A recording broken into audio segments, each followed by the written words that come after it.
prácticas de hiperventilación, beneficios, sus contraindicaciones, quién sí, quién no, cuándo no, digamos, todas Buenísimo.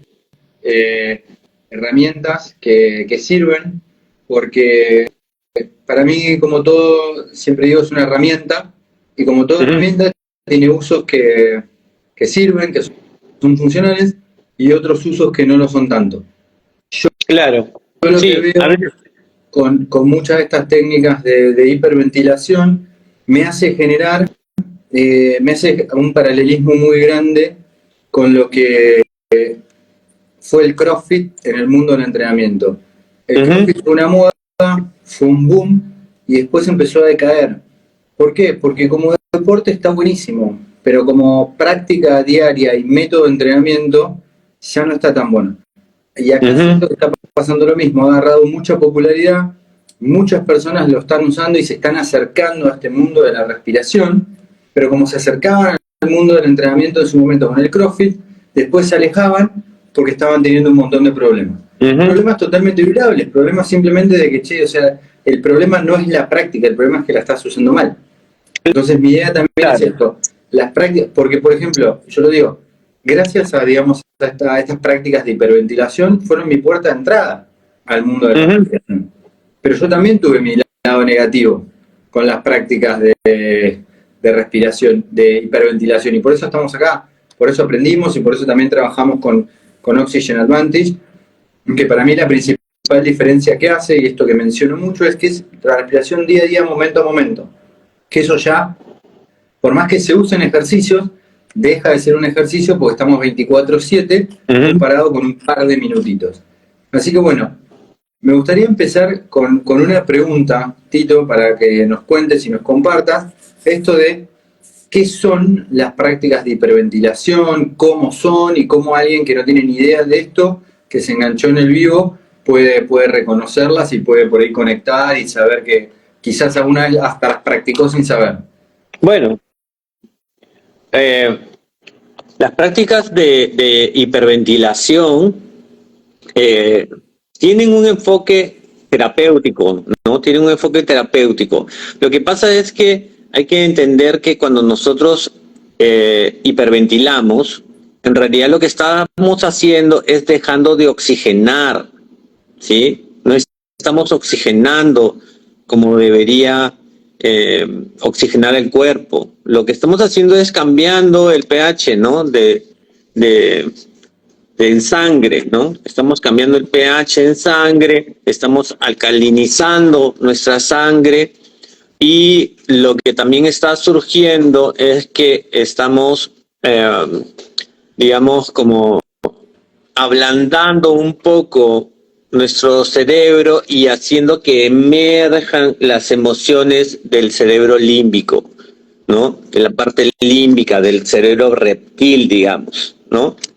Entonces son técnicas que se han utilizado para gestionar emoción, para depurar, para poder canalizar emociones, ¿no? Entonces está bueno cuando yo tengo una emoción estancada, cuando yo estoy teniendo tal vez un momento que me siento como un poco trabado, como que siento que tal vez estoy un poco negativo, ¿no? Y puedo de alguna forma como cambiar ese estado, ¿no? Haciendo alguna de estas prácticas.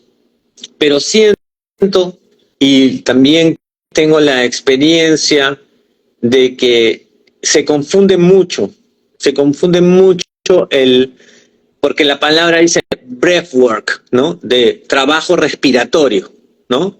Entonces, que se ha como direccionado solamente el trabajo respiratorio a este tipo de prácticas, como Wim Hof, como Rebirth, como holotrópica, como ciertos pranayamas también que están diseñados para subir la energía, ¿no? Para subir la energía. Entonces, claro, uno está tentado en hacer este tipo de prácticas a lo largo de tus primeras experiencias de respiración, pero cuando uno tiene realmente una un momento crítico en la vida, un momento complicado, difícil, de mucho estrés, nuestra forma de respirar cambia y eso se ve reflejado en nuestra fisiología, se ve reflejado en nuestro estado de ánimo también. Nos volvemos como más emocionales, ¿no? Entonces hay una alteración también en nuestro sistema nervioso. Entonces siento que cuando uno comienza a hacer estas prácticas y las hace diarias y comienza a adoptar este tipo de prácticas de manera regular, el beneficio ya no es tan latente, ¿no? Y creo que tiene que ver mucho también con si tu respiración está siendo funcional en el día a día, ¿no? Porque Vos sabés que, perdón Tito que te interrumpa, pero una cosa que me dijiste vos, que yo siempre trato de aclararla, que me parece que es muy importante, que muchas de estas técnicas, y quizá no cuando están practicadas por ahí en algún lugar como, vamos a decir, no voy a usar la palabra serio, pero en el que se hacen prácticas formales de respiración, se dicen que estas técnicas son para sobreoxigenarse. Y yo siempre digo lo mismo con estas cosas, vamos a decir, estilo mitos, siempre hay algo de verdad. No sé si escucharon o entendieron un poquito lo que dijo Tito. Nosotros cuando hiperventilamos no estamos sobreoxigenando los tejidos, al contrario, lo que sucede es que nosotros estamos bloqueando el acceso del oxígeno a la sangre. Técnicamente estamos sobreoxigenando la sangre, pero la estamos sobreoxigenando en cantidades marginales de 1 a 5%, lo cual es estadísticamente insignificante. Y yo escuché también a una persona que lo describió muy bien, que muchas de estas técnicas, como mencionó Tito, sirven para purgar emociones, si se puede llegar a decir, o liberar emociones, o tratar aspectos emocionales, porque básicamente cuando uno hiperventila, esto está negando el acceso del oxígeno a la célula. Entonces muchas veces para el cuerpo lo termina viviendo casi como un proceso de simulación de muerte. Y es en ese proceso de simulación de muerte y en esos extremos del pH que muchas veces en las situaciones traumáticas quedan codificadas ahí. Entonces uno al acceder a esos estados permite soltar eso. Pero también, como se imaginan, el soltar todas esas emociones en un ambiente no controlado, no cuidado y no seguro, termina siendo potencialmente, digamos, se abren puertas que uno no sabe qué puede pasar. Y también me parece muy interesante lo que dijo Tito. Estamos todos los días como para procesar traumas, estamos todos los días como para hacer una mini sesión de ayahuasca. No, y lo otro que también es clave, fundamental, es con quién se hacen esas prácticas, ¿no? ¿Con quién se hacen esas prácticas? Porque saber si realmente los instructores o los guías o acompañantes que están dirigiendo la sesión realmente están capacitados para hacer ese tipo de prácticas, realmente podrían actuar en alguna emergencia, podrían asistir a una persona que, por ejemplo, tuviera un ataque de epilepsia o tuviera un ataque de pánico o surgiera alguna situación de un cambio de presión, ¿no? Una elevación de presión. ¿Están realmente preparados, están capacitados como para asistir a esas personas? Son cosas que yo preguntaría, ¿no? Antes de hacer ese tipo de prácticas, ¿no? O sea, realmente, si me pasa algo, si hay algo de por medio, ¿podrías asistirme, podrías ayudarme? Sabiendo que hay 40, 50 personas y un solo instructor. ¿Qué pasa si suceden casos así a 3, a 4, a 5 en la misma sesión? ¿Una misma persona podría hacerlo? No sé, son dudas que me surgen, ¿no? Son preguntas que me surgen. esto que digo de que en esta popularidad que tienen se corren muchos peligros y riesgos innecesarios. Sí. Y volviendo, y ya me gustaría avanzar un poquitito más en eso que dijiste vos, e ir un poquito más por quién podría hacer estas prácticas. Porque volviendo a hacer el paralelismo ese que yo hago con el CrossFit, ¿ves? A mí me encanta el CrossFit, me parece un deporte que está muy bueno, pero la competencia, como entrenamiento y la forma en la que se dan la mayoría de los boxes, me parece que es completamente ineficiente y casi que la historia lo demuestra, porque hoy en día ya perdió el poder y la moda que tuvo. ¿Por qué? Porque poner a personas sin capacidad física a entrenar al fallo es una receta para el desastre, y más con movimientos altamente complejos. Y acá viene la misma pregunta. Poner una persona a hiperventilar cuando su respiración en el día a día 24/7 prácticamente ya está hiperventilada o está sobre respirada, no tiene ningún sentido y termina siendo más, ni siquiera vas a tener los efectos que vos estás buscando, te diría yo. Ni siquiera. ¿Por qué? Porque ya no tenés más capacidad para dar. Así que me gustaría un poquito eso, que ahondes un poquito en la importancia y en el quién podría realmente beneficiarse de estas prácticas. Yo veo un poco como que, mira, las personas que podrían beneficiarse de esas prácticas son personas que sí tienen una respiración funcional y que de alguna forma necesitan gestionar emoción. O sea, yo creo que si son prácticas que se hacen, digamos, terapéuticamente, ¿no? De manera terapéutica, sí entiendo que podrías hacer una hiperventilación y tratar casos puntuales, ¿no? De emoción, de liberar emoción, ¿sí? Siento que Wim Hof, por ejemplo, es un tipo de práctica bastante avanzado, ¿sí?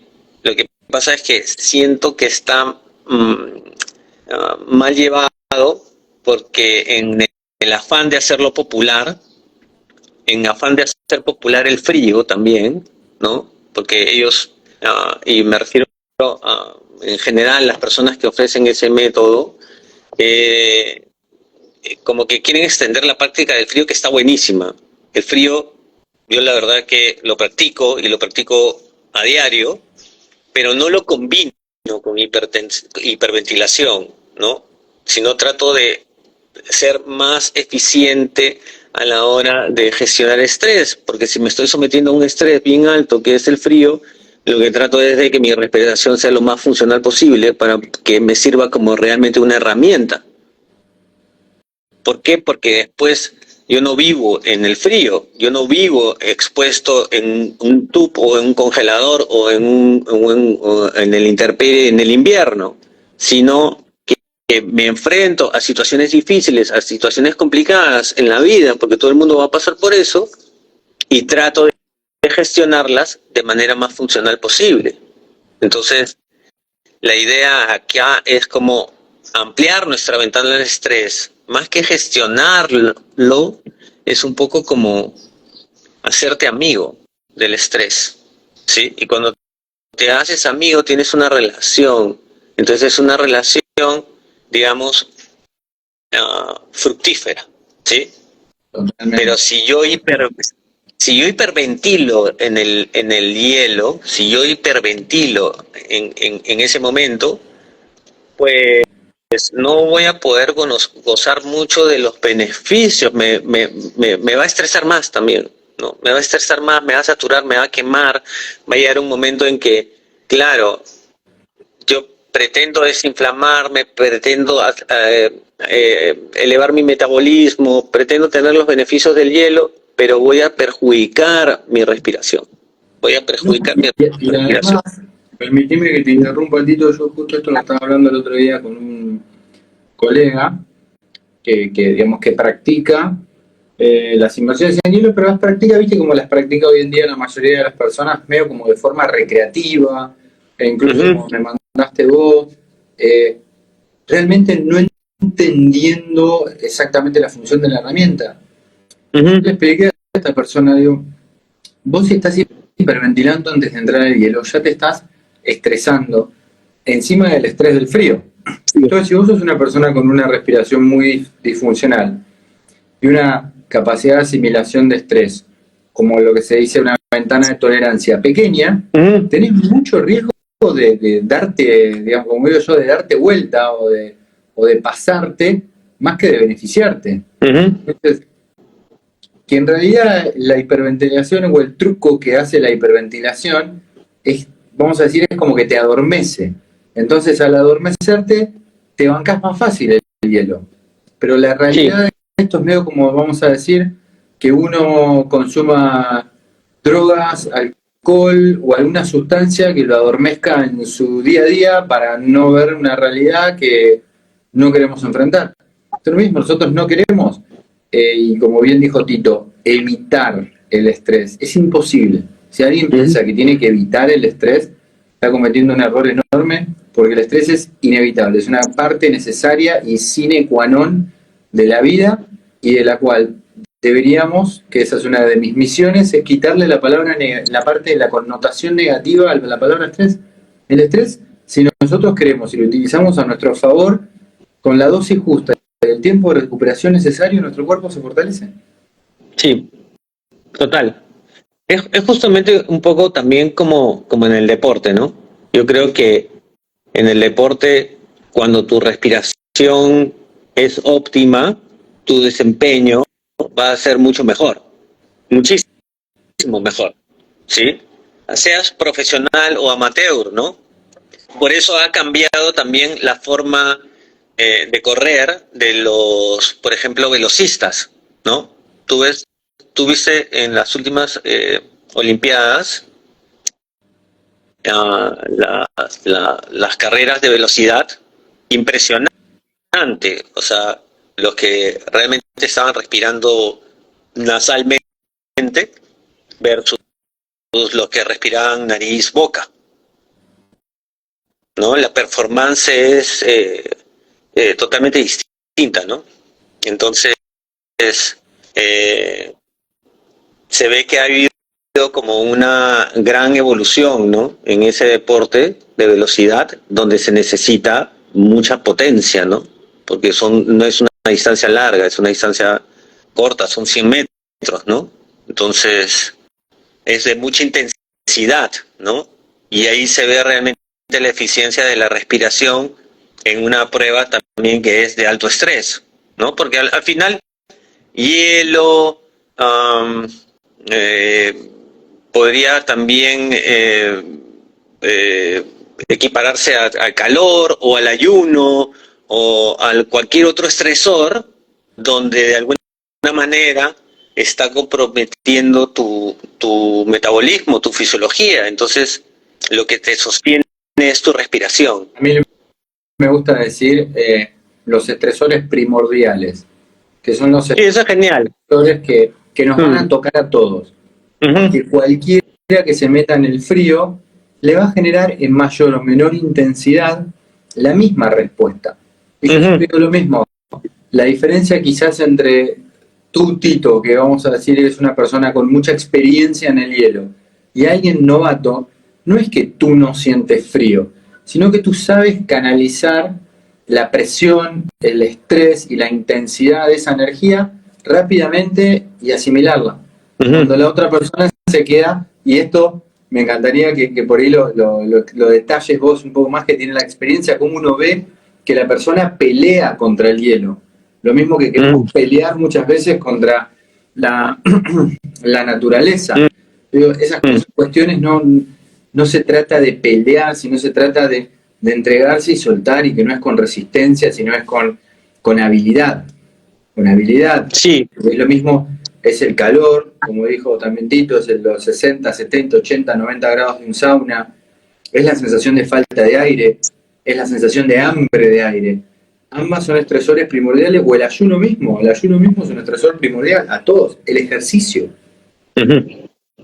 Son todos estresores que hay que aprender a usar, a gestionar para beneficiarnos, para que se conviertan en ese, digamos, ese beneficio, ese estresor hormético que nos fortalece, nos lleva hacia adelante, nos impulsa, nos permite generar adaptaciones positivas. Y el problema no es el estrés, el problema es que no lo sabemos gestionar. Ahí bien, como recién dijo Pierito, es un tema de gestión. Sí. Casi vamos a decir como las finanzas. Sí, total. Piero, ¿qué tal? ¿Cómo estás? Saludos ahí, la gente que se está conectando. Saludos a todos. Gracias por escucharnos, por ver. Estamos ahí compartiendo información con Matías Bussi, Master Instructor de Oxygen Advantage y también instructor de apnea Survivor. Entonces, estamos compartiendo esta charla y hablando de hiperventilación, ¿sí?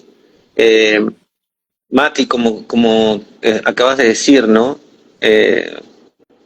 Ese tema me parece como súper interesante porque en el frío, de alguna manera, revela cómo está un poco tu adaptación y tu gestión de estrés, ¿no? Entonces, yo generalmente la actitud y el estado mental que utilizo para entrar en el hielo es de cero resistencia, es de aceptación, ¿no? Cuando hay una aceptación ante una fuerza natural, una fuerza externa, lo que puedo hacer es rendirme, aceptarla y luego fluir con él, ¿no? Fluir con esa fuerza. Tito, me hace acordar eso que decís vos a una cosa que enseñamos mucho digamos, en lo que es la práctica digamos, de respiración para surf, es que uno cuando se cae, cuando queda abajo de la ola, en el revolcón, hay que entregarse.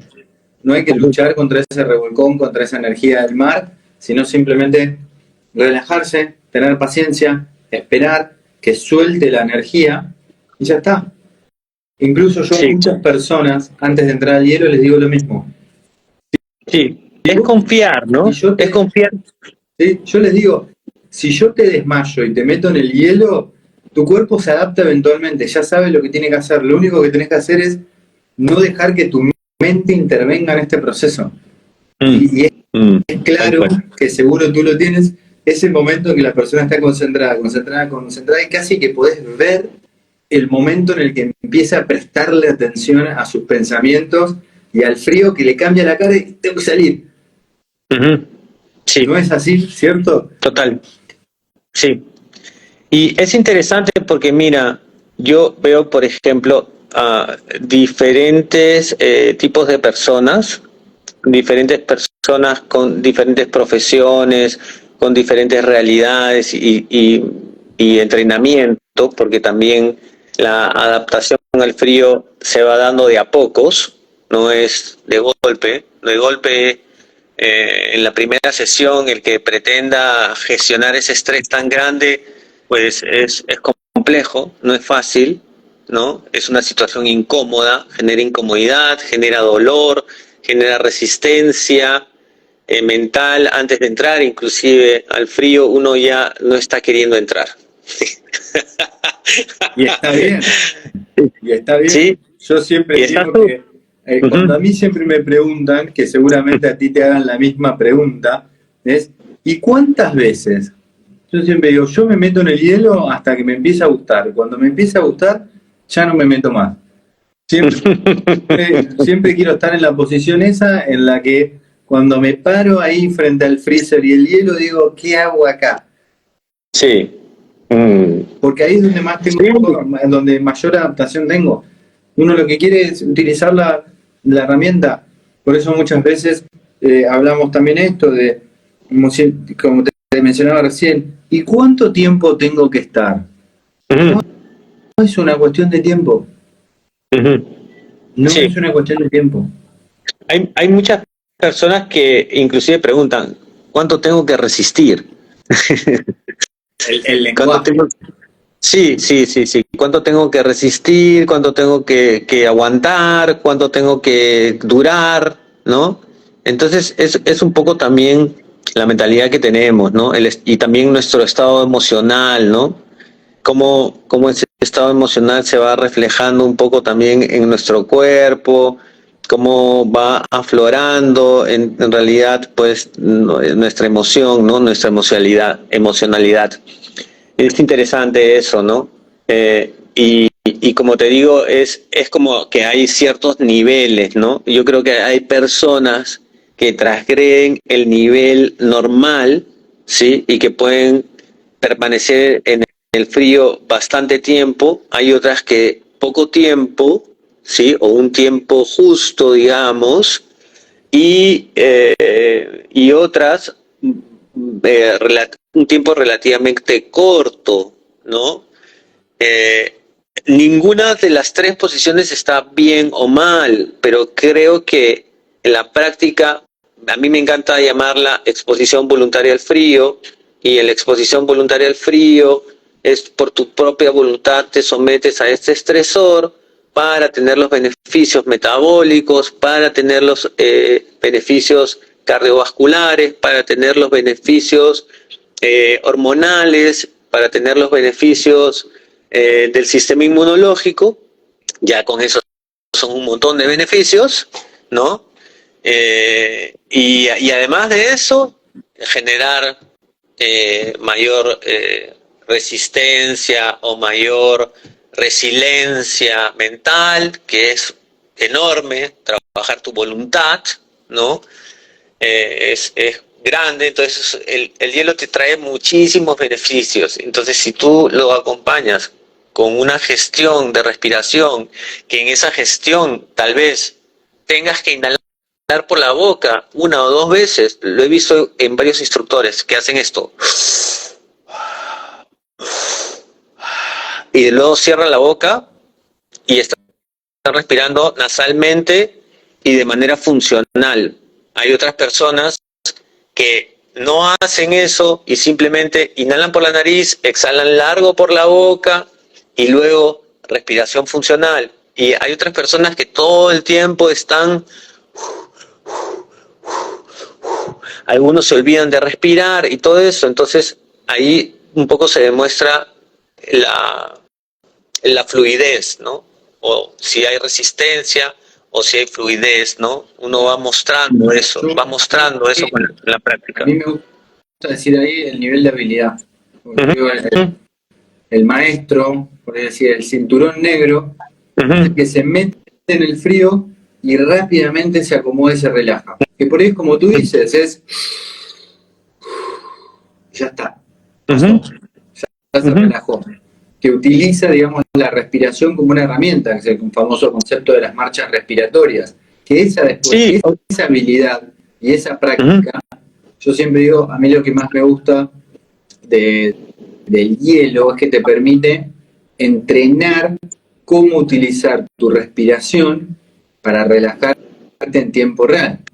Y después es esa habilidad que vos vas a trasladar a un evento en tu día a día, sea una cuestión de una emergencia, un examen, una reunión importante en el trabajo, una cita, algo. Porque tú te vas a relajar en el hielo, pero el hielo no se cae, digamos, el agua no se calentó. El frío sigue estando ahí, la presión sigue estando, pero tú ya estás bien, ya puedes pensar, ya puedes hablar, ya puedes tener noción del tiempo, que esa es otra faceta que a mí me encanta del frío y del hielo y de la exposición, que yo les pregunto a las personas generalmente dentro de una ventana de tiempo, ¿cuánto tiempo va? ¿Hace cuánto que estás en el hielo? Es increíble que a veces me han contestado, no sé, 3 segundos y van 2 minutos. Como eso es el efecto, digamos, de la percepción del tiempo sobre el sistema nervioso central y el estrés y la presión. Por eso explico mucho de que la persona que está estresada es la persona que nunca tiene tiempo. Y no es que no tiene tiempo, es que no se da cuenta que el tiempo le pasa por al lado.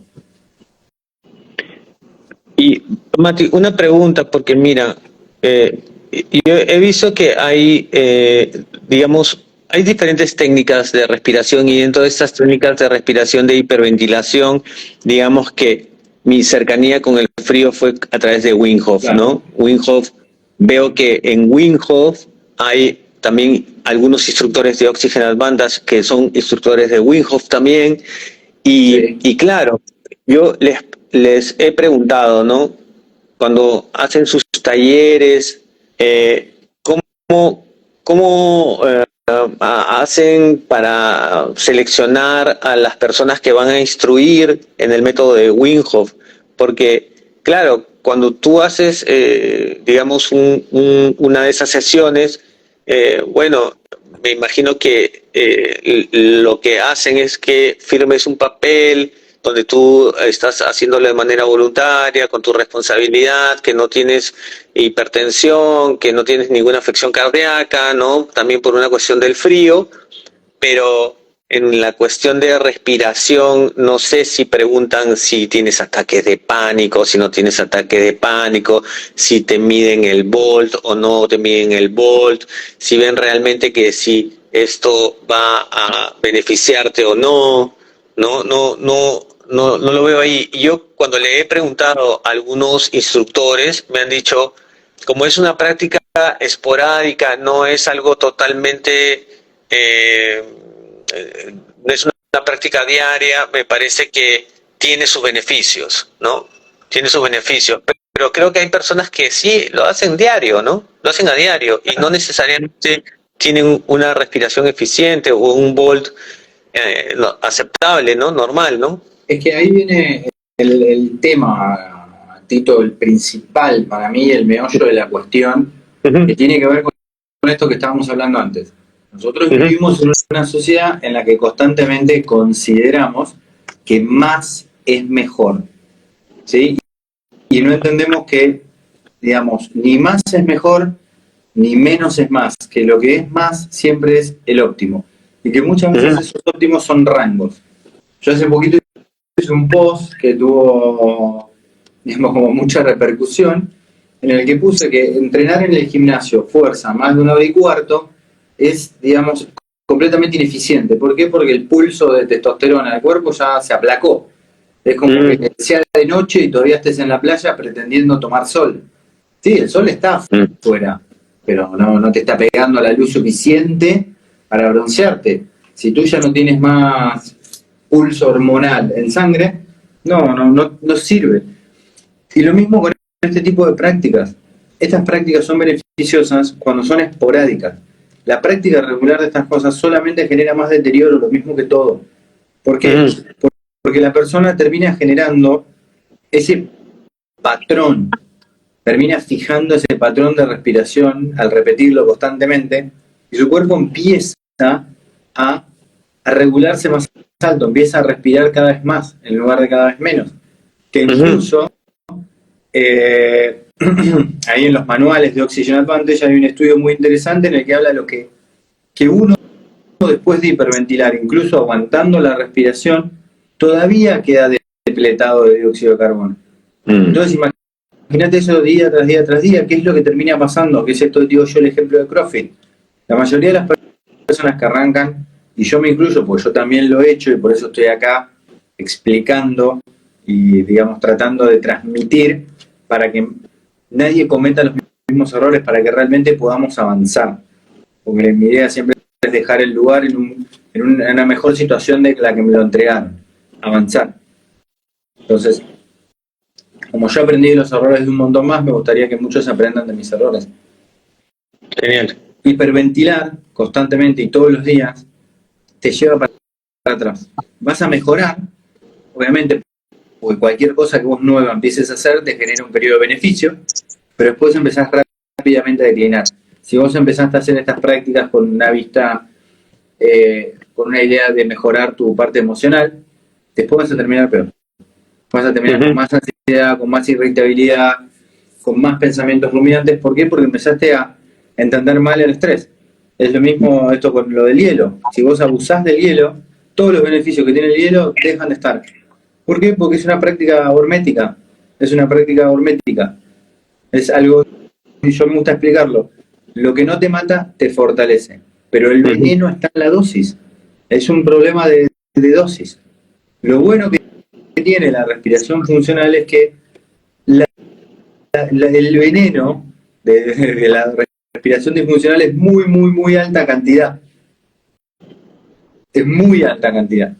Entonces, generalmente nadie llega al punto en que su respiración, digamos, la pasa para el otro lado. Porque hace poco alguien me preguntó, ¿y hay alguien que pueda llegar a entrenarse para, digamos, subventilar? Es altamente difícil. Pero sí pasa mucho que se entrenan para hiperventilar. Y una cosa que me gustaría charlar con vos, que seguramente a ti también te pasa, es esto, es cómo hacer para conectar a las personas con la importancia de esta práctica tan, quizás para muchos parece banal, simple, ¿por qué debería aprender a respirar?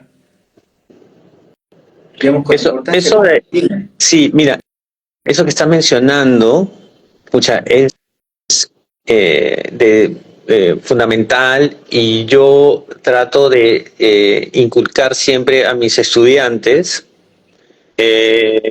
dos cosas. Primero, que la respiración funcional literalmente no es atractiva, no es sexy, no es una respiración que inmediatamente tú sientas un impacto como si lo hace la hiperventilación, ¿no? Cuando tú hiperventilas, inmediatamente tienes sensaciones corporales, tienes sensaciones de distinta índole, ¿no? Pero, permiso que te interrumpo, Tito. Yo creo que cuando practicas la respiración funcional, tenés un montón de síntomas inmediatos. Lo que pasa es que no son tan agradables o no están tan asociados a cosas que nosotros buscamos. Porque digamos, los ejercicios, la mayoría de los ejercicios para restituir tu respiración funcional, son ejercicios que implican, digamos, como enfrentar mucha incomodidad. En cambio, los ejercicios de hiperventilación te generan estos estados, vamos a decir, lo que se dice en inglés de high, como de ido, de mareado, de relajado, de como si uno estuviese borracho, drogado o extasiado, por así decirlo. Sí, sí, por eso decía que la respiración funcional tal vez es poco sexy, y que cuando tú tienes, por ejemplo, estás corrigiendo patrones respiratorios, puedas sentirte un poco también mareado, ¿no? Puedes sentir un poquito de mareación, puedes sentir que algo se ha ralentizado, puedes sentirte un poco relajado, pero versus a la euforia de la hiperventilación la gente la prefiere en un principio, ¿no? Por eso digo que no es tan atractiva. Pero lo que sí puedo decir que es muy atractivo y que realmente tiene repercusión importante en tu respiración es a lo largo del tiempo. Que cuando tú a lo largo del tiempo haces esta práctica, te vas a dar cuenta que tu pensamiento es más claro, que tus músculos funcionan mejor, que tu sueño es mucho mejor, que tu capacidad para tener un sueño reparador es mucho mayor, que tu digestión es mejor, que tienes un montón de beneficios, ¿no? A lo largo de tu día con este tipo de respiración, ¿no? Y lo que yo enfatizo un montón es en el tema biomecánico, en la parte biomecánica, en lo que es respirar por la nariz de manera lenta, en la postura de la lengua y en la activación del diafragma, en utilizar músculos intercostales, el diafragma, de hacer prácticas, por ejemplo, de un automasaje en el diafragma, de hacer hipopresivos para activarlo, para estimularlo.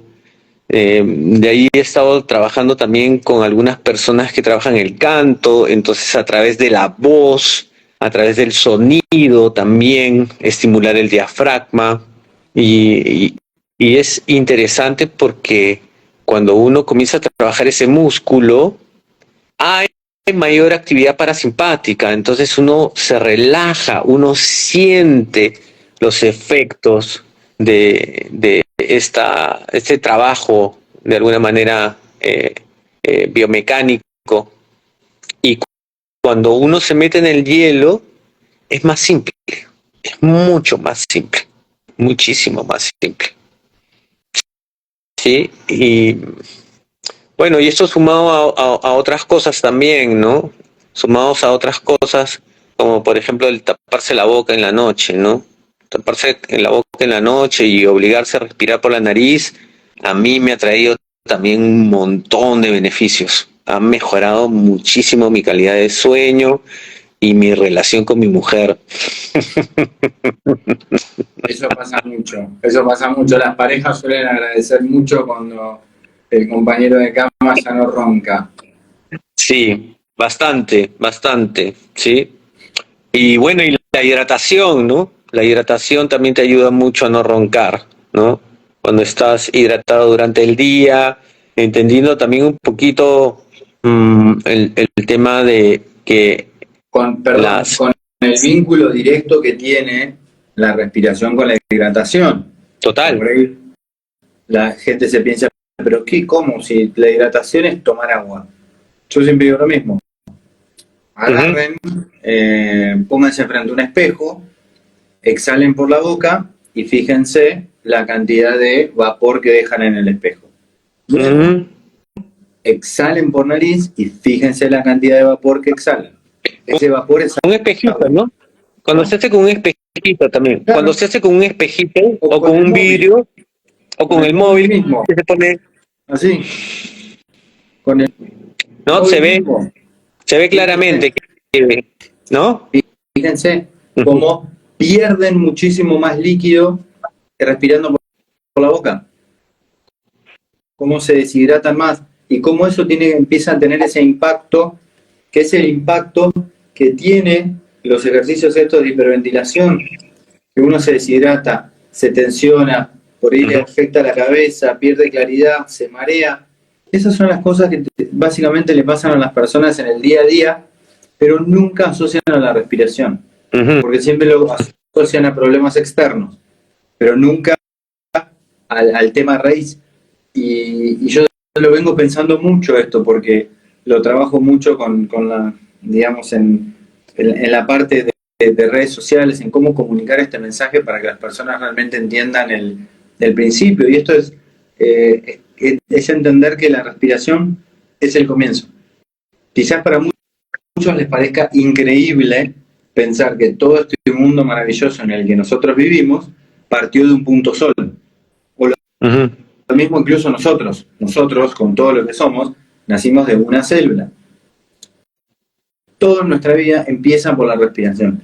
Y si nuestra respiración, que es el primer hábito que tenemos, no lo tenemos alineado, todo lo demás va a estar comprometido.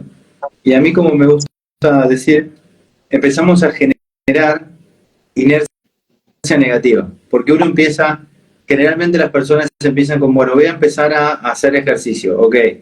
Voy a empezar a hacer nutrición, voy a empezar a tener buenos hábitos. Y la pendiente se empieza a hacer cada vez más empinada. Estamos escalando en lugar de bajando. Si yo empiezo por la respiración, enseguida empiezo a bajar y enseguida empiezo a deslizar, porque automáticamente mi sueño va a ser mejor. En el momento en el que mi sueño va a ser mejor, voy a tener más energía. Mis hormonas se van a regular. Si se regulan mis hormonas, mi apetito, mi saciedad y mis antojos van a ser distintos. Si mi apetito, mi saciedad, mis antojos son distintos, voy a comer mejor. Si como mejor, voy a tener energía. Y me pasa incontables veces. Las personas después terminan con la sensación de quiero moverme más, quiero hacer más. Y empieza todo desde la respiración, es esta capacidad condicional que es la primera que tendríamos que ver, pero es la última que vemos. Y eso es lo que yo pongo mucho énfasis y digo, y quizás a ti te pase lo mismo. Yo creo que la gran mayoría de las personas hace las cosas relativamente bien. El problema es que las secuencia mal. Es una cuestión de secuencia. Y yo lo veo siempre en esto en el verano. Tú lo ves, Tito. ¿Cuántas personas por ahí salen a correr por Miraflores, por los parques? Personas con sobrepeso. Cuando no tenés que arrancar por correr. Tenés que arrancar por ponerte en forma para correr. Correr es el último paso. Sí. Yo no salgo con el auto a una pista de carreras a ver si funciona. Lo primero que hago es levanto el capó, miro el motor, ¿tiene agua, no tiene agua, cómo están las cubiertas? Y recién después lo arranco. Eso es lo que deberíamos hacer nosotros. Sí. Sí, lo que pasa es que mucha gente no tiene la suerte de tener un amigo que es un entrenador o que es un coach o que de alguna forma es alguien que ha investigado, que lo ha llevado a la práctica y que lo puede extender, ¿no? La verdad que me siento bastante afortunado de compartir esas charlas contigo, con Agustín, con los compañeros también de Oxygen Advantage en el chat, con la gente que de alguna forma pues están impulsando el tema de la respiración funcional y de la optimización de recursos para una mejor performance, ¿no? Como persona, como ser humano, como ser, ¿no? Entonces, hay una cosa que también me parece importante y que de alguna forma es un tema bastante sensible, que es el tema emocional, ¿no? De cómo una respiración funcional te ayuda a gestionar las emociones en situaciones complejas, porque todo el mundo se va a enfrentar a situaciones complejas en la vida y algunas son dolorosas, algunas son difíciles.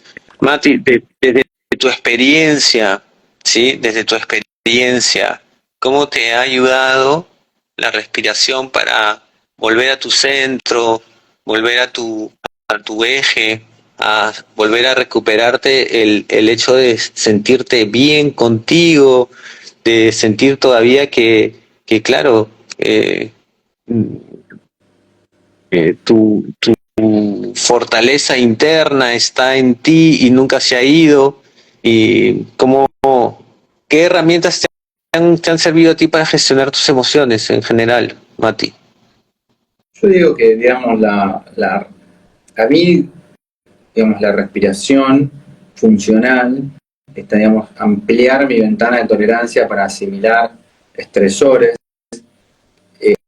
junto con la habilidad de autorregularme en tiempo real frente a un estresor, que es, yo utilizo el frío, que es lo que tengo acceso, es lo que me permitió a mí en el momento más, vamos a decir, trascendental de mi vida hasta el momento, que fue acompañar a mi pareja en su paso a la siguiente etapa, fue poder brindar mi mejor versión en el momento más necesario.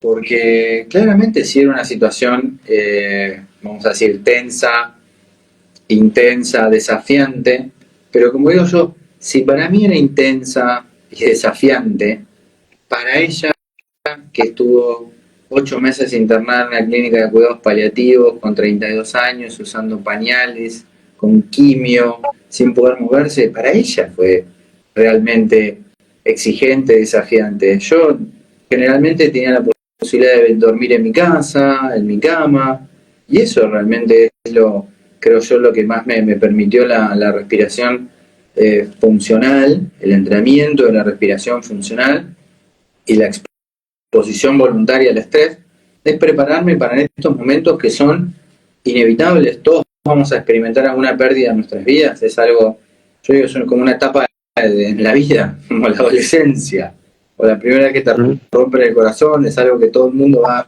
a pasar y transitar. El tema es cómo lo transitamos. Si lo transitamos como, me gusta decir a mí, con elegancia, con gracia, esa es, digamos, lo que si yo tengo que definir lo que me permitió a mí la respiración en esto, fue transitarlo con gracia. Fue transitarlo ¿Y desde dónde, gracia. Mati, querido? ¿Y desde dónde? Porque, o sea, creo que el hecho de comenzar a respirar tomando conciencia de lo que está ocurriendo, de lo que estás sintiendo, de lo que estás viviendo, te permite a ti también escucharte, ¿no? por escucharte. Sí, y hasta te podría agregar una cuestión más, Tito. Si yo me autorregulo, si yo estoy digamos, en un buen estado, mi estado impacta al otro. Si yo estoy bien, si yo estoy regulado, los latidos del corazón, las ondas energéticas y magnéticas que manda mi corazón, ayudan a corregular al otro. Ayudan a una persona por ahí que está pasando una situación desafiante, compleja, sentirse segura, sentirse cómoda, y es mi responsabilidad, lo puedo hacer yo, no hace falta que dependa de nadie, y está como dice Tito, está en mí, y en aprender estas habilidades de conocerme, de realmente permitirme y desarrollar esta capacidad de asimilar estrés, porque es inevitable, y yo a veces lo explico, y sobre todo a personas, yo trabajo con muchas personas del ambiente corporativo o deportivo. Yo le digo todo, o sea, vos necesariamente el progreso para vos, tanto en el ambiente deportivo como corporativo, implica mayor niveles de presión.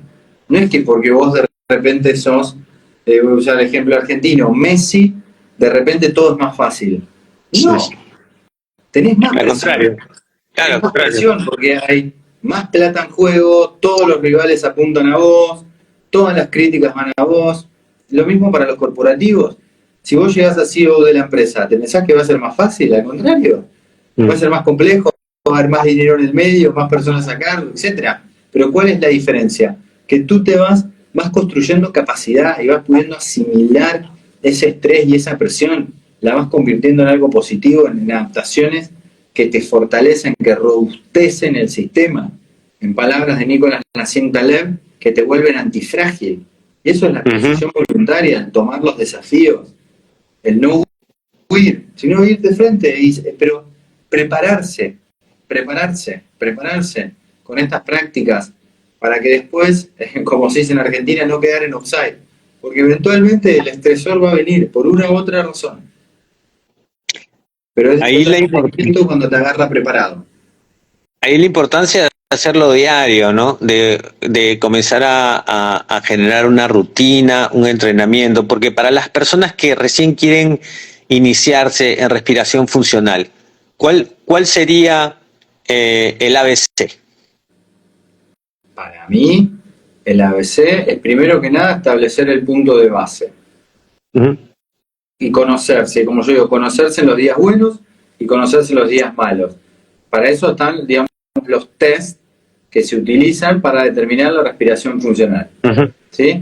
Que, como me gusta decir a mí, el momento ideal para tomarlos es a la mañana, porque en realidad lo que nosotros queremos influir eso es sobre el patrón de respiración automático.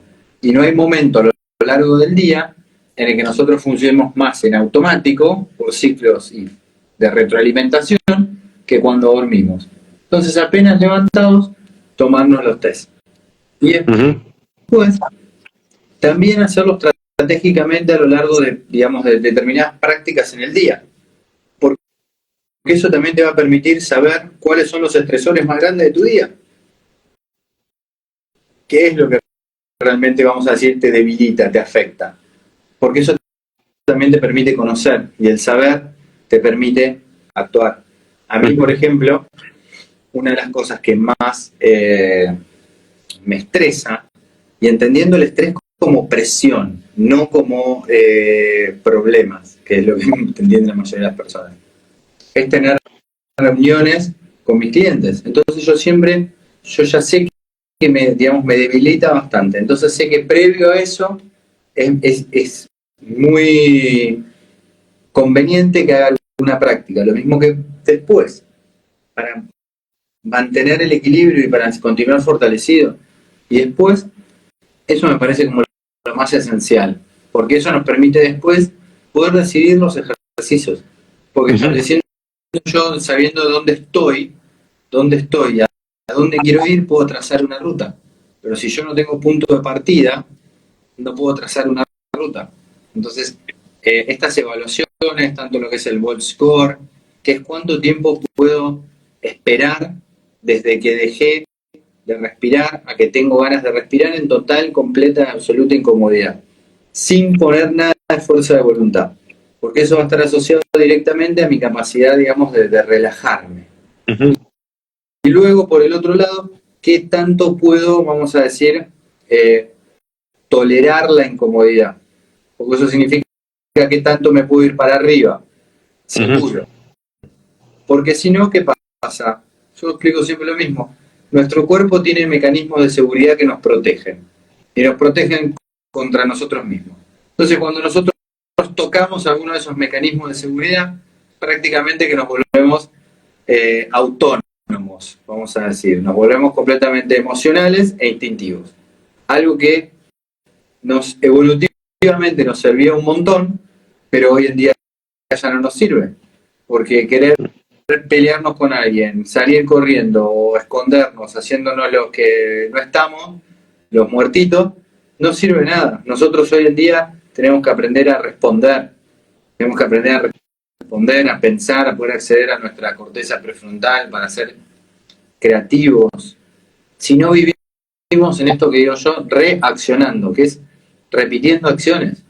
Vamos a decir, yo tengo un problema laboral, ninguna reacción me va a ayudar, porque lo que hice hasta ese momento fue lo que me llevó a ese problema. Continuar haciendo lo mismo que hice hasta ese momento me va a perpetuar en ese problema.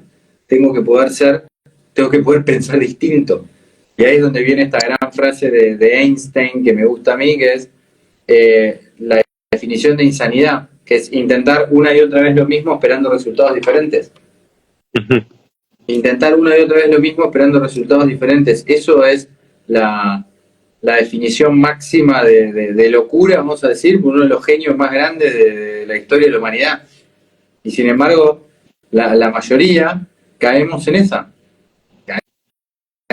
Insistimos sobre ciertas cosas sin darnos cuenta que es cuestión de cambiar.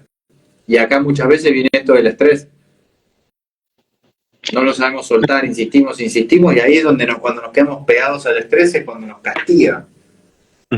Mati, entonces sería evaluar a través de los tests del BOLT, el TRM, y luego seguir una estrategia partiendo un poco del resultado de esos tests. Exactamente. En mi caso, yo por ejemplo desarrollé, traspolé una estrategia, vamos a decir, un sistema matemático de carga del entrenamiento de fuerza al entrenamiento de respiración, entendiendo que simplemente el establecimiento y el desarrollo de una adaptación biológica. Entonces establecemos un sistema de carga que en base a esos resultados nos permite a nosotros trabajar, y es altamente efectivo y eficiente porque vamos siempre en los márgenes necesarios de estrés. Nunca nos vamos a pasar. Ahí estarías hablando un poco también de hacer ejercicios, por ejemplo, de apnea, de retención. Yo trabajo con diferentes tipos de... A mí me gusta... Yo también, no sé si... O sea, se me ocurrió a mí, capaz que se le ocurrió a alguien en algún otro momento también. Yo hablo de lo que es la geometría respiratoria, por así decirlo, Tito. Trabajo con rectas, que las rectas básicamente son los aguantes de la respiración, que son, vamos a decir, aguantes máximos, por ahí podemos decir, pero en realidad nunca son máximos. Después trabajo con círculos, que son ritmos de inhalación-exhalación, que son ritmos circulares, que son ritmos relajantes, que son ritmos de apagado. Después trabajo con triángulos, con distintas formas, equilátero, escaleno, isósceles, en los que vamos desarrollando diferentes facetas de la respiración. Y después trabajamos con cuadrados y con rectángulos. Pero esa progresión es una progresión, vamos a decir, matemática. Siempre estableciendo ciertos límites para que la persona pueda lograr sus objetivos. Para que una persona que no está familiarizada con ese lenguaje geométrico, matemático, digamos que lo que estamos hablando son un poco de patrones respiratorios, secuencias respiratorias. Ritmos, le digo, son ritmos. Inhalo en tanto, aguanto tanto, exhalo en tanto, espero tanto. Exacto. Es un poco para decir, si tu respiración es funcional, es muy bajita, es muy baja, tenés poca tolerancia al estrés, vas a trabajar simplemente con ritmos circulares. Ujú. Inhalo, exhalo. A medida que vas desarrollando, vas a poder inhalar, aguantar, exhalar. Inhalar, aguantar, exhalar. Cuando la desarrollaste más, vas a poder inhalar, aguantar, exhalar y esperar. Y después empezar a trabajar con distintas figuras. ¿Sí? Perfecto. Clarísimo. Es extremadamente Clarísimo. simple Clarísimo. y poderoso. Mati, para resumir un poquito el tema de la hiperventilación, porque claro, estuvimos hablando bastante sobre el tema de hiperventilación al inicio y luego, por oposición a la hiperventilación, teníamos que hablar de la respiración funcional porque es un poco como en la ruta a seguir, ¿no? La ruta a seguir, pero haciendo un resumen, y es algo que también te he escuchado comentarlo, hacer ejercicios de hiperventilación y sobre todo Wim Hof me parece que a veces es bastante beneficioso, pero cuando tienes una respiración completamente funcional y en un determinado tiempo, ¿no? En un tiempo corto, no en un tiempo prolongado, digamos, ¿no? Totalmente. Por eso yo me apalanco mucho de las herramientas que desarrollé, que aprendí en lo que es el mundo del entrenamiento de la fuerza, que está, vamos a decir, en varios años avanzado comparado con el mundo de la respiración. Entonces, yo digo, las prácticas de hiperventilación son como un entrenamiento muy intenso. Lo puede usar a su favor y asimilar a su favor a alguien que está entrenado, alguien que tiene capacidad física. Porque en lugar de quedar destruido, queda entrenado y se recupera rápido. Y eso entendiendo, por ejemplo, que Wim Hof es un superatleta, es un tipo que ha subido montañas, escalado, ha recorrido Europa en bicicleta y ha hecho cosas, 46 récords Guinness, todo, y está un poco que la expectativa cuál es, mira, me voy a meter en el método de Wim Hof para que yo también me suba el Kilimanjaro sin zapatos, o para que yo también, o sea, eso no va a pasar. O sea, son cosas que no van a pasar. O sea, hay personas que de alguna manera tienen capacidades excepcionales y que a través de sus métodos o sus formas de entrenamiento han logrado esas capacidades excepcionales, pero no es para todos. Pero que las desarrollan también, Tito, que las desarrollan. Yo creo que realmente que todos tenemos la capacidad de, no digo llegar al punto de elite, pero que todos con una práctica suficiente podemos mejorar exponencialmente y muchísimo más. A mí me gusta seguro. Mira, mucho, viste, no sé si viste, yo hace poco publiqué un ejemplo de este jugador de básquet, Stephen Curry, que es el mejor triplista de la historia. También puedes decir, es hijo de un exjugador de NBA, puede tener, digamos, la genética necesaria, pero Stephen Curry tiene un volumen y una cantidad de tiros al aro. ¿Qué es lo que termina haciendo la diferencia? Él metió, creo que algo así de 3.000 y pico de tiros de 3 puntos, pero que eso representa solo el 0.01% de todos los tiros que él tiró en su vida. O sea, una cantidad extremadamente baja con todo el volumen de práctica que tiene atrás. Muchos no saben todo ese, digamos, ese pasado de que, por ejemplo, Wim Hof practicaba yoga desde, no sé, de los 13 años. Tenía un montón de actividad física, hacía un montón de cosas. Claro, nosotros vemos la parte de afuera y pensamos, si yo hago esto, logro esto. Sí, entre otras cosas. Entre otras cosas. Lo mismo que por ahí ven videos tuyos y piensan, sí, yo me voy a meter el hielo y voy a hacer como Tito. Sí, Tito hace otras cosas también. Tito come de una manera, duerme de una manera, piensa de una manera. ¿Qué hace a eso? Sí, o sea, yo entiendo que hay personas que tienen, desarrollan ciertas cualidades distintas a otras, y yo no metería a todos al mismo saco, porque entiendo que tenemos capacidades y talentos distintos. Hay un ejemplo claro que es este tipo que es durísimo, David Goggins, el el que es SEAL, ¿no? Loco de Que la guerra. sí, que es un tipo que pesaba como 130 kilos, una cosa así, una barbaridad, estaba como ya casi entrando a la obesidad y luego se vuelve una máquina, pero una máquina. Y es un tipo que ha corrido maratones con las piernas rotas, o sea, ha hecho cosas como, no sé, como súper extraordinarias y súper duras y es un tipo que tiene una mentalidad así como súper inquebrantable, ¿no? Una fuerza de voluntad y tal esto. Y él dentro de sus prácticas también es muy riguroso con sus ejercicios físicos, con sus ejercicios respiratorios, con la exposición al frío, con un tema también mucho de las rutinas y mucho eso, pero para llegar a eso, o sea, sí, todos podríamos llegar a eso, pero no sé si todos estaríamos dispuestos a hacerlo, Claramente que no, claramente que no, claramente ¿no? que no. ¿Mm? Por la historia. Y ahí también tiene que ver una cuestión. O sea, ¿cómo es la historia de David Goggins? Cuando vos lees su biografía y te das cuenta por qué el tipo es lo que es. Ujú. No Bueno, es la casualidad. sufrió maltrato físico de niño, ¿no? Sufrió Todo, una todo. serie de condiciones durísimas en su vida que luego lo impulsaron a él a tener esta transformación, a tener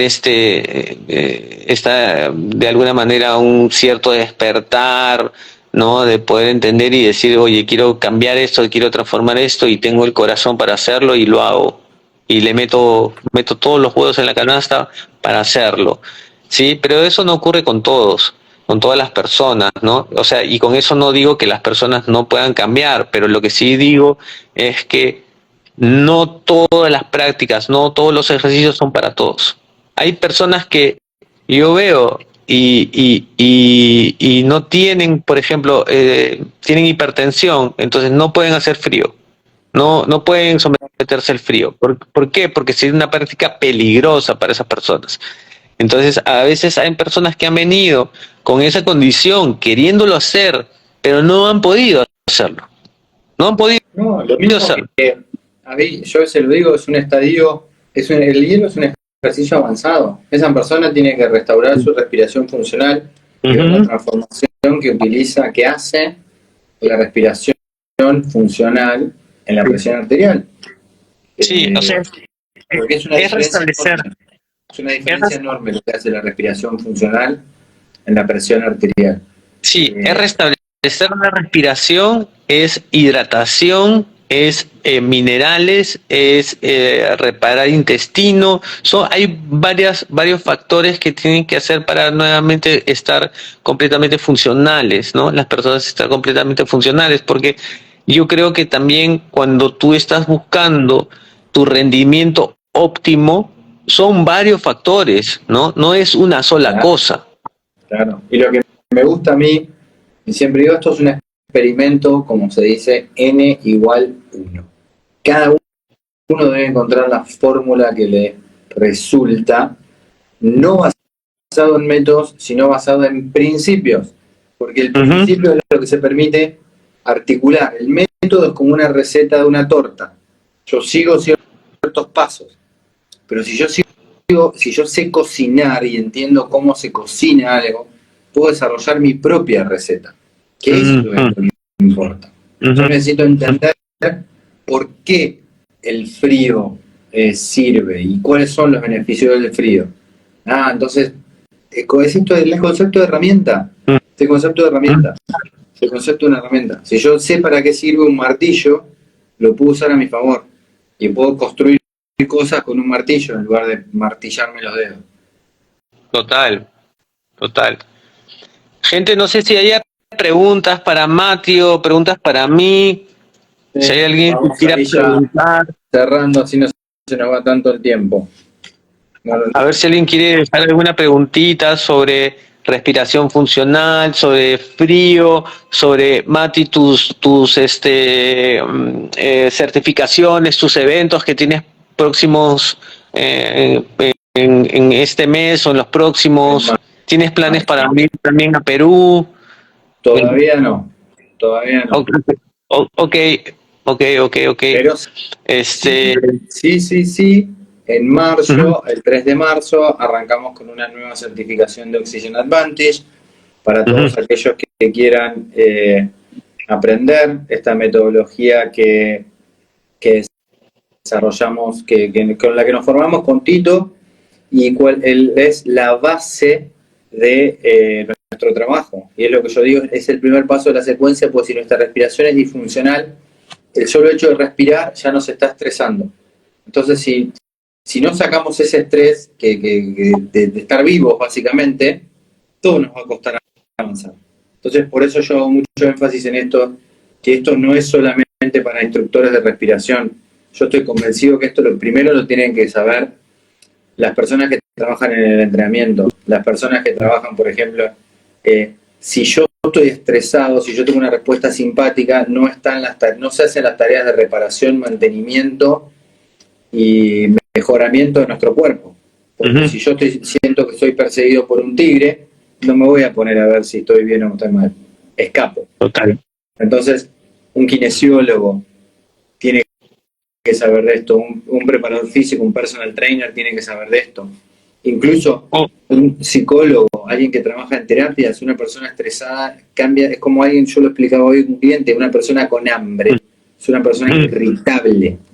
Entonces, si yo le enseño a una persona a desarrollar respiración funcional, voy a explotar los beneficios que tengo.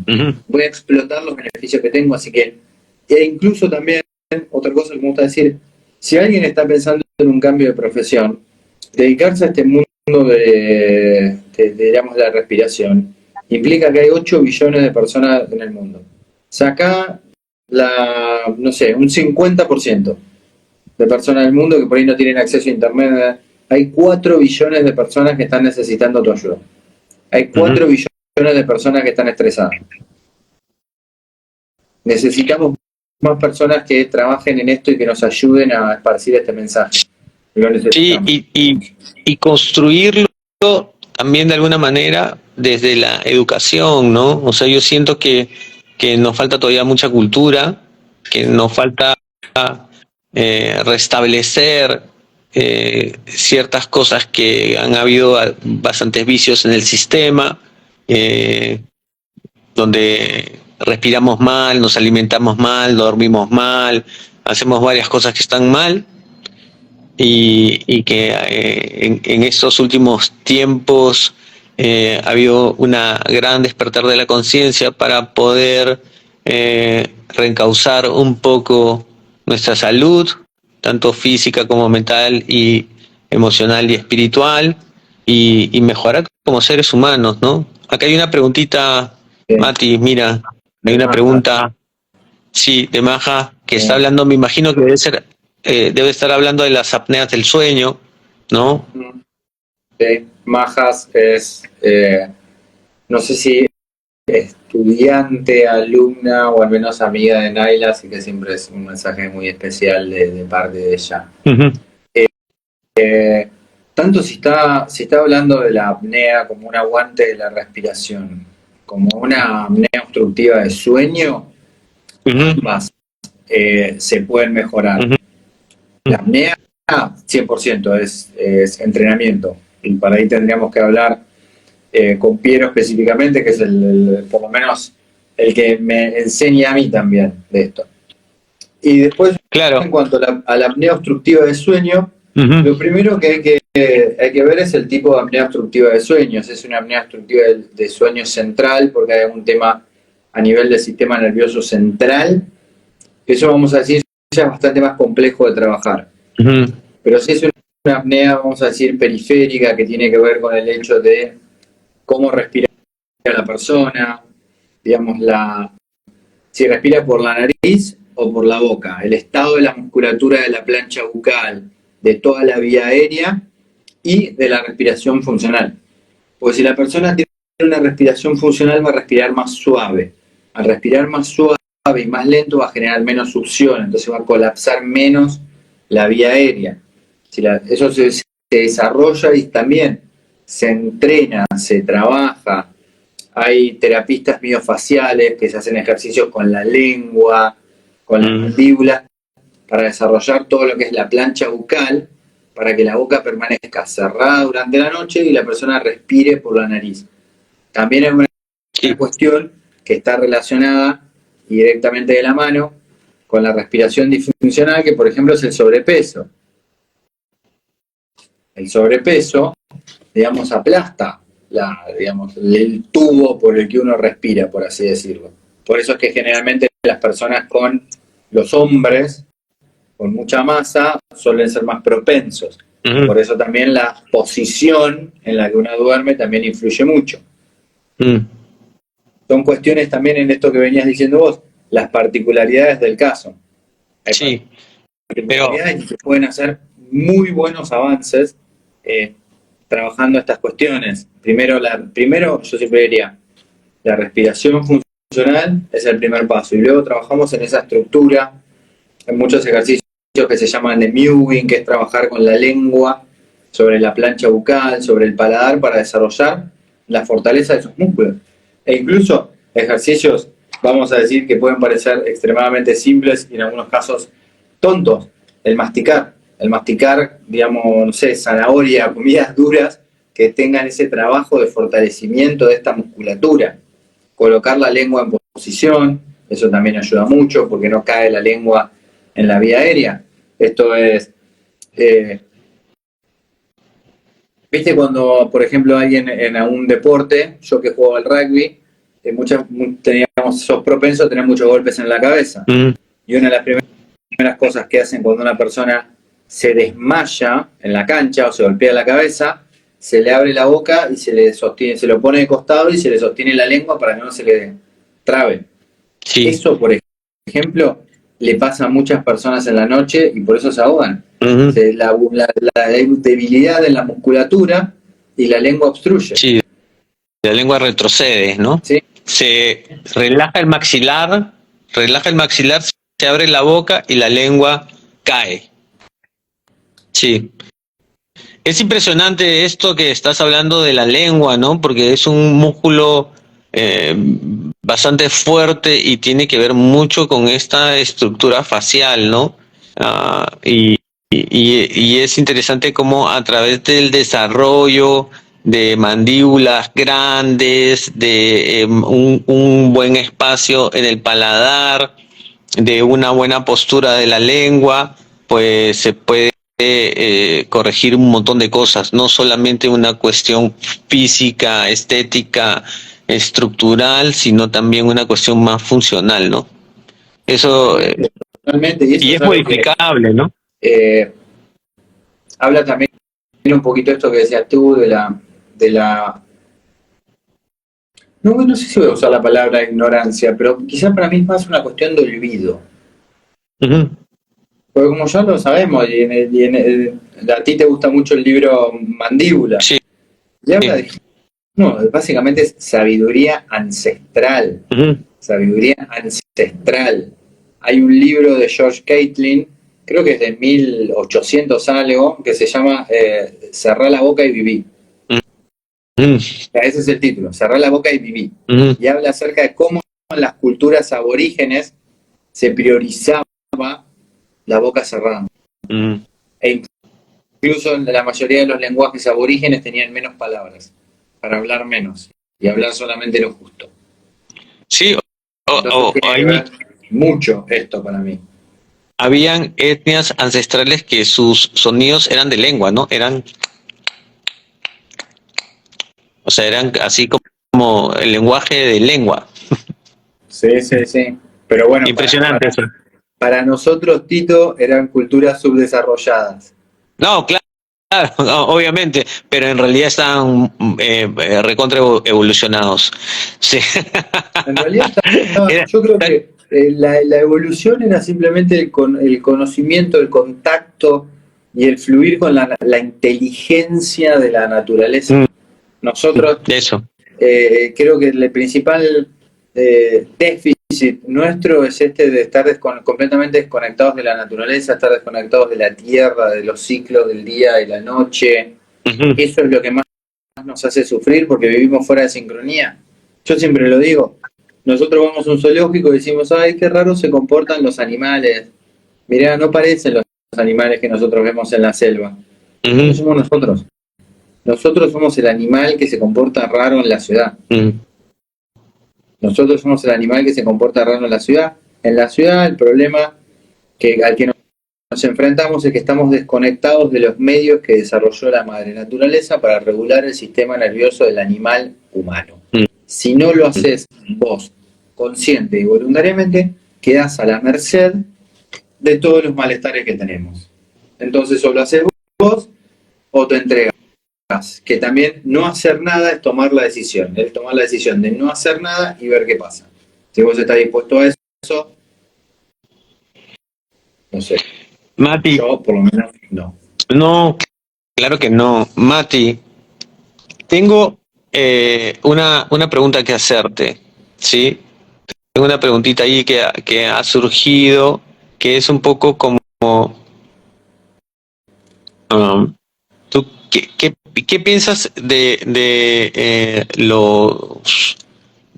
Primero el uso del tape y del uso también de los dilatadores nasales para el entrenamiento físico o para el dormir, o bueno, también podría ser en el día a día en las personas que tienen respiración disfuncional?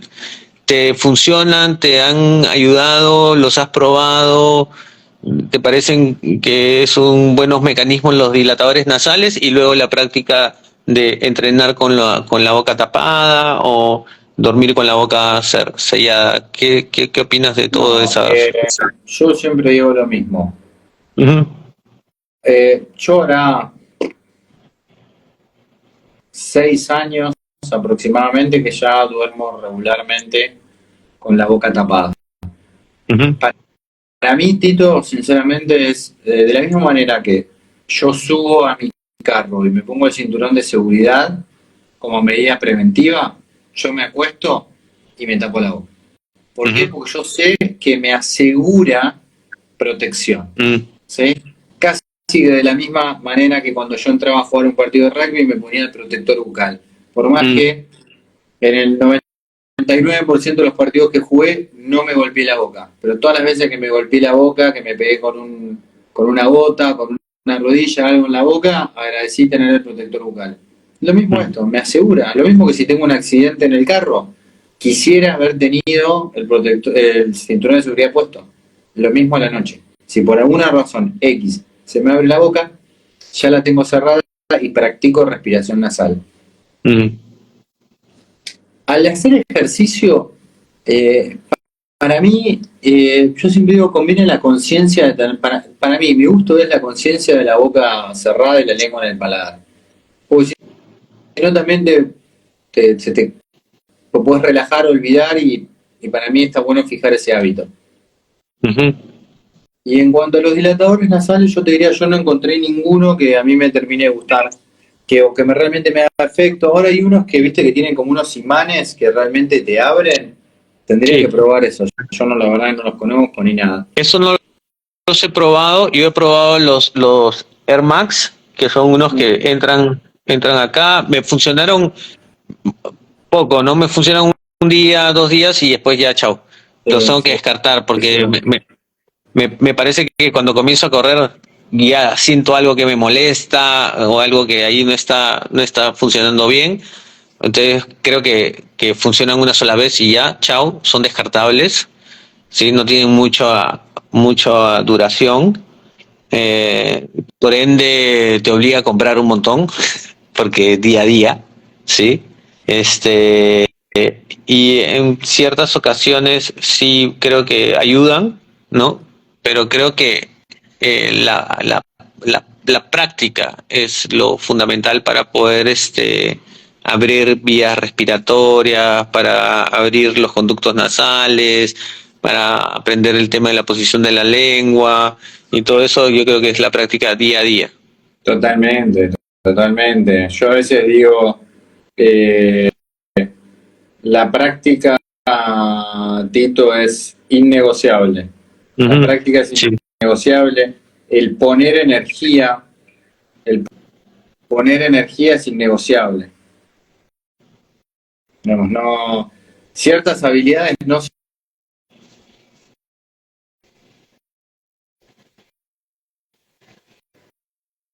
Se fue la voz. Ahí me empecé a pausar. Ahí está, ahí volví. Sí. Se tienen que desarrollar. Las habilidades se tienen que desarrollar. No se regalan. Total. Bueno, Tito, si te parece ya vamos cerrando. Así Sí, no total. tanto, pues si no nosotros podemos quedarnos charlando como si estuviéramos en tu casa en Lima.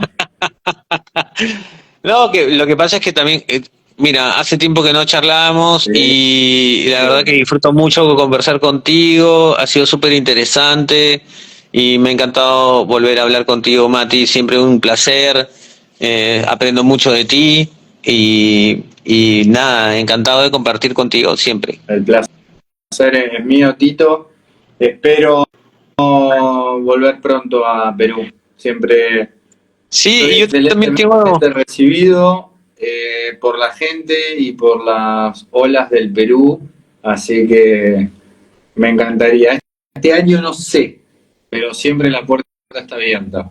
Bueno, yo le he dicho también a Agustín que en algún momento debo caer también por Argentina en algún momento, Bueno, que me encantaría pues ir a compartir un asadito, por a compartir supuesto. un poco de hielo y bueno, ahí ya vemos ahí ya que hacemos un poco para extender un poco la comunidad también ahí con todos ustedes. Exactamente, para conectar. Dale. Tito, te mando un gran abrazo, saludos a la familia, espero que estén todos bien por allá y que podamos vernos pronto.